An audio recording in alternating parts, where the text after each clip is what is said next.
If you knew how easy it was to walk in victory, अगर आपको पता होता कितना आसान है जय में चलना, it's not by striving, परिश्रम करके it's नहीं, not by earning, कमा करके नहीं है, it starts by hearing. सुनकर शुरू होता है, सुनकर. And you know, I asked the Lord, I said, Lord, why would a sower sow the seed on the wayside? मैंने प्रभु से पूछा, प्रभु एक बीज बोने वाला रास्ते में बीज क्यों डालेगा? And he said, what do you see on the wayside? तो प्रभु ने पूछा, रास्ते में तुम्हें क्या दिखाई देता है? I was like, oh, what do I see?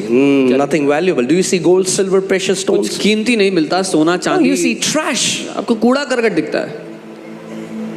These people, the first category are those who sit in the church, and not just in the church. I mean, like their attitude for the word is they see no value in the word of God. ये वो पहली श्रेणी के लोग वो हैं जो वचन में नहीं, जहाँ कहीं भी हैं उनको वचन की कोई कीमत नहीं लगती, उनको बेकार लगता है वचन.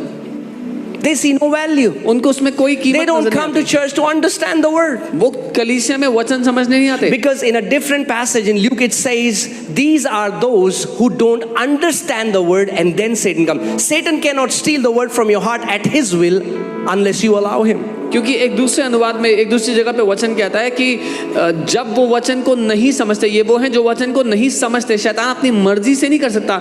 जब आपके दिल का रवैया उसके वचन के प्रति होता है तब शैतान होता है. So when the word is being preached, they are getting bored. They are just looking at their watch. They are thinking something else.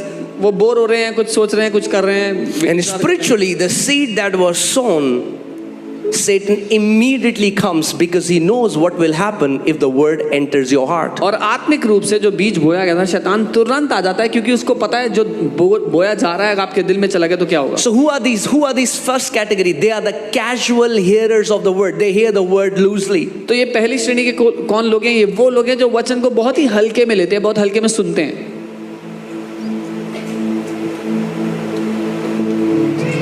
They don't understand that the words that we hear define our life and death. ये नहीं समझते कि जो वचन हम सुन रहे हैं वो हमारी जिंदगी मौत का सवाल है. Because faith comes by hearing, and so does fear. क्योंकि विश्वास सुनने से आता है, डर भी सुनने से आता है. So many Christians died in COVID because they saw news more than they beholded the word of God. बहुत से मसीह लोग कोविड में इसलिए मर गए क्योंकि उन्होंने न्यूज़ को ज़्यादा देखा और वचन को देखा ही नहीं.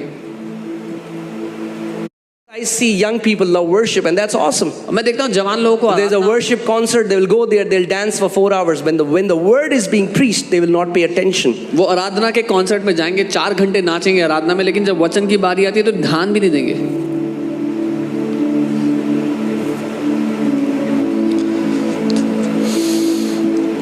And it's so sad that there are so many young people today in a wordless Christianity. और बहुत दुख की बात है कि बहुत से जवान लोग एक वचनहीन मसीहत में हैं. And no word means no faith. और विश्वास और वचन ना होने का मतलब है विश्वास ना होना. The amount of word hidden in your heart is directly proportional to the faith that will come out of your mouth. जिस मात्रा में वचन आपके दिल में छुपा है वो दर्शाएगा किस मात्रा में विश्वास आपके मुंह से आएगा. Amen. आमीन. And then you see different kind of categories of people. फिर अलग-अलग श्रेणी के लोग आप देखते हैं. But you only see that there is only one category पर आप देखते हैं एक ही श्रेणी के लोग हैं that bore fruit जो फलवंत हुए even when the word was being preached, and that's true in every church. जब वचन का प्रचार हो रहा था, और ये बात हर चर्च में सच है. Even today, आज भी the people जो who लोग bear fruits in their life are those who honor the word. We have seen that again and again and again. It's not God who decides, it's the attitude of their heart that decides the harvest that they will see. जो लोग अपनी जिंदगी में फल लाते हैं, ये वो लोग हैं जो वचन का आदर करते हैं जब वो प्रचार किया जा रहा हो. और ये हमने बार बार देखा है, जो फल उनके जिंदगी में आते हैं निर्भर करता है जो वचन का आदर करते हैं उस पर. Amen. आमीन. Because it's simple. क्योंकि ये साधारण है. For some people it looks boring. कुछ लोगों को बड़ा ही बोरिंग नजर आता है. Oh. But can I tell you that the word of God is a spoken thing? पर आपको पता है परमेश्वर का वचन एक बोली हुई चीज है. It was spoken before it was written. लिखे जाने से पहले वो बोला गया था And it was written so that it can be spoken. और इसीलिए लिखा गया ताकि वो बोला जाए. Amen?